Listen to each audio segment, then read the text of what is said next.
गणपति देवाय नमः।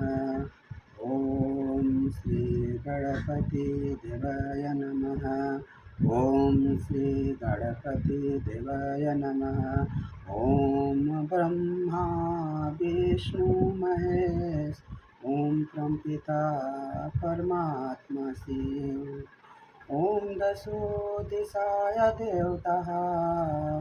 ओम जय जय सिया राजा रामचंद्र की जय। जय जय भगवत पुराण की जय। जय जय श्री रामायण जी की जय। ओम श्री गणपति देवाय नमः।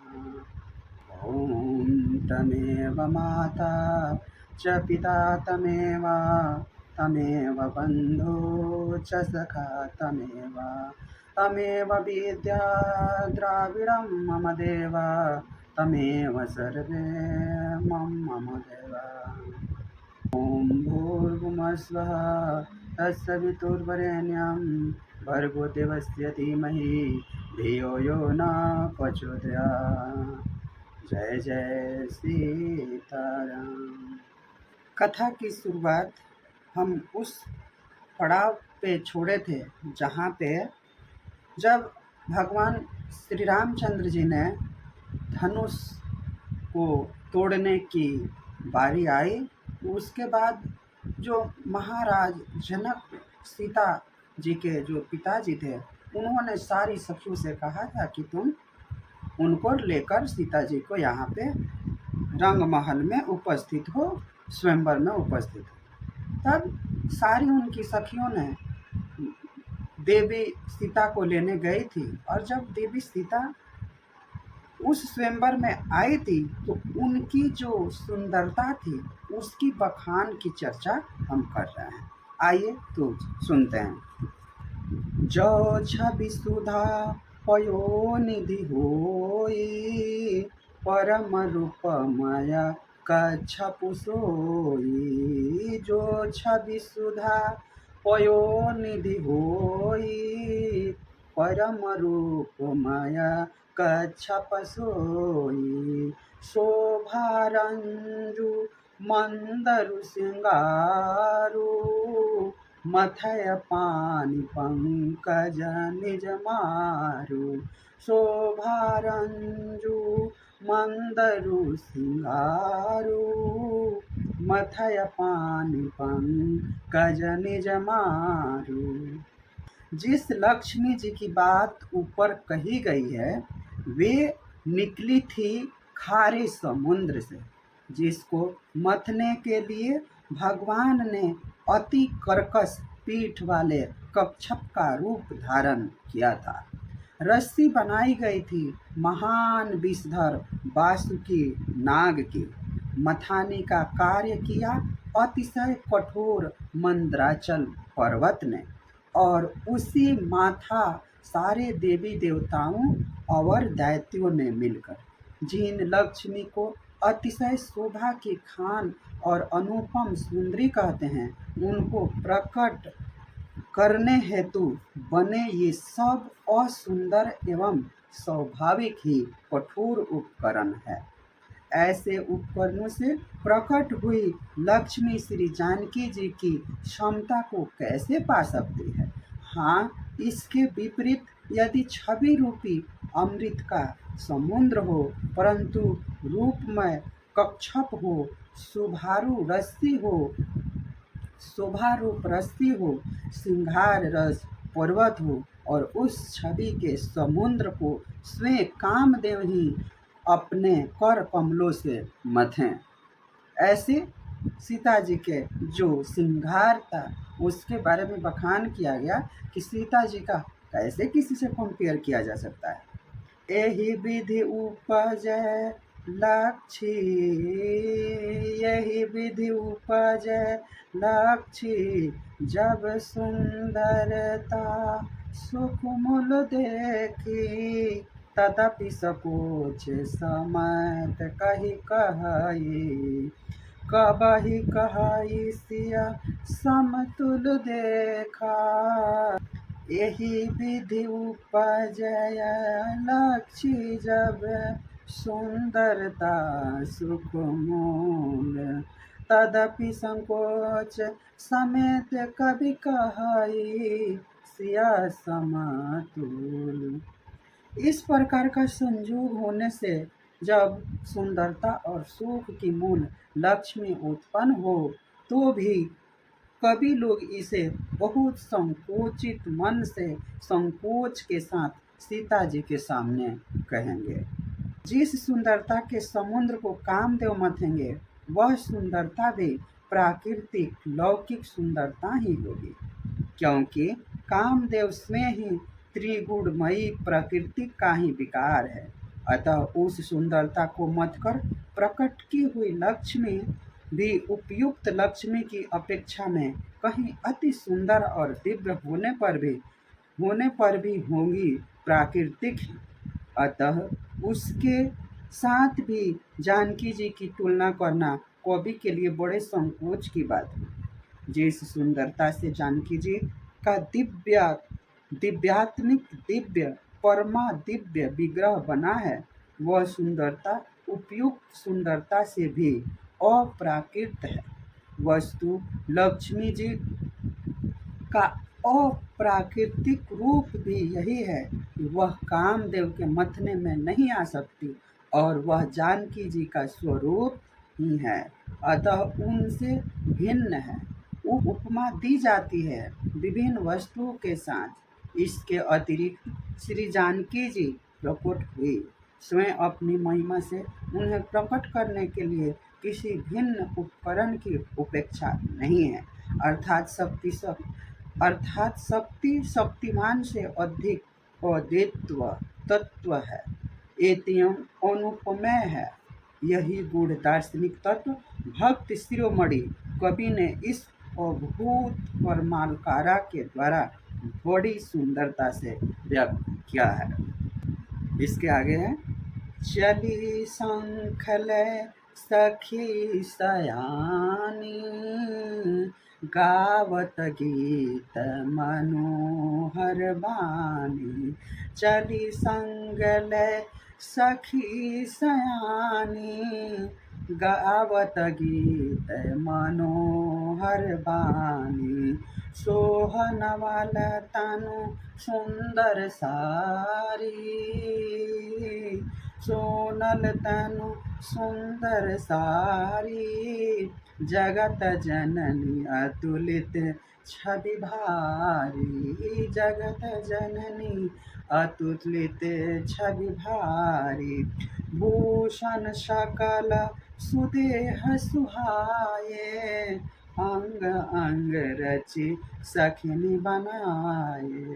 भूषण सकल सुदेश सुहाए, अंग अंग रचि सखिनी बनाए। रंग भूमि जब सिय पगुधारी, देखी रूप मोहे नर नारी।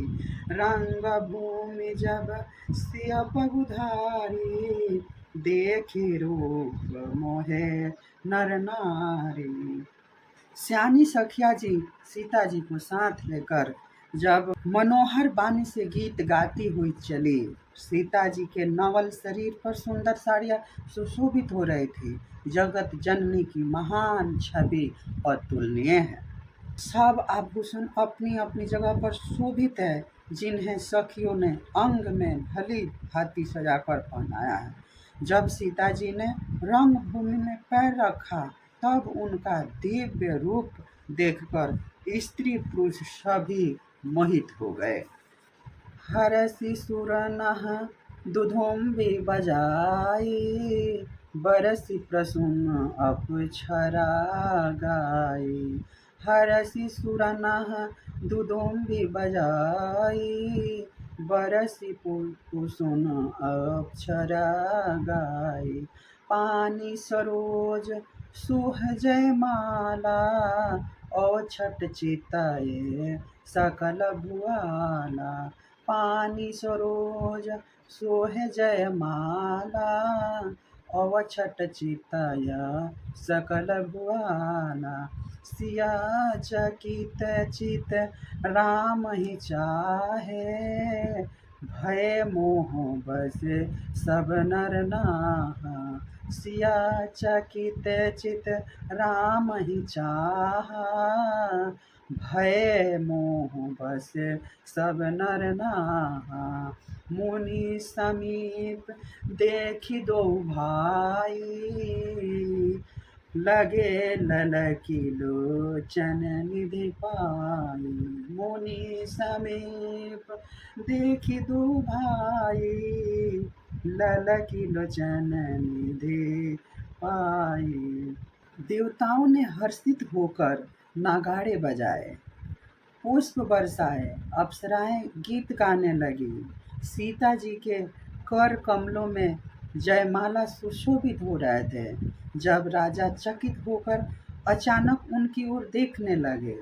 जो सब राजा लोग थे, वो महान सीता जी, जानकी जी की जो शरीर थी, उनकी जो सजावट थी, उनकी जो बनावट थी, उनकी सुशोभित को देखकर सारे जो राजा लोग जितने आए थे, वो सब चकित हो गए।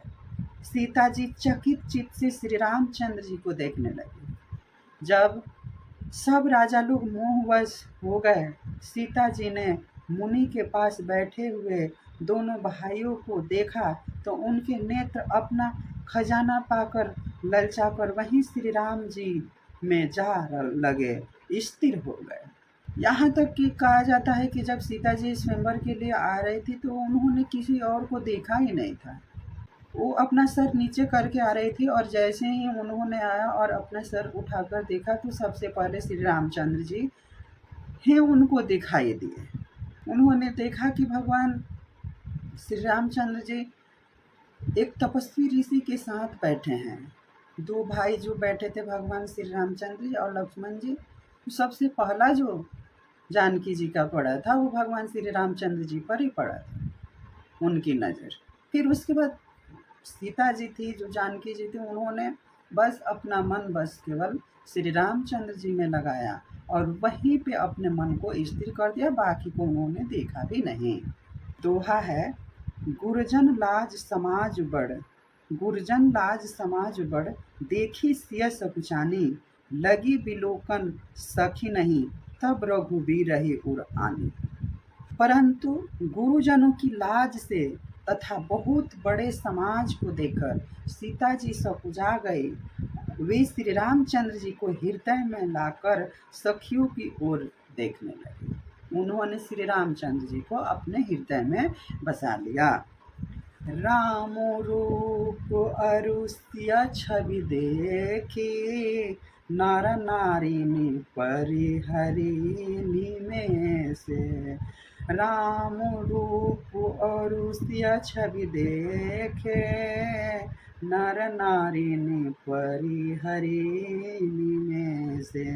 सोचहि सकल कहत सकुचानी, विदिशन विनय करहि मन माही। सोचहि सकल कहत सकुचानी, विदिशन विनय करहि मन माही।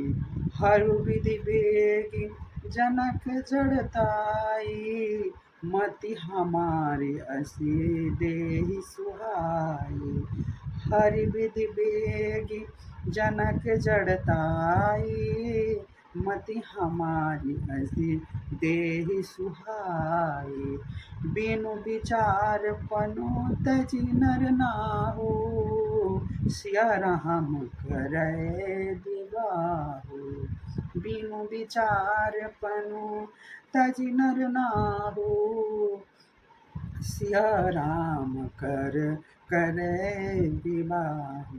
जग भल कहई भाव सब काहू, हठ कीनहि अंतर उदाहु।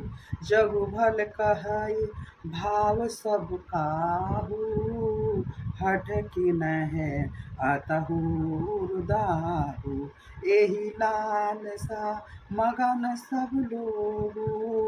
बरु सांवरो जानकु जोगु, यही लालसा मगन सब लोगु।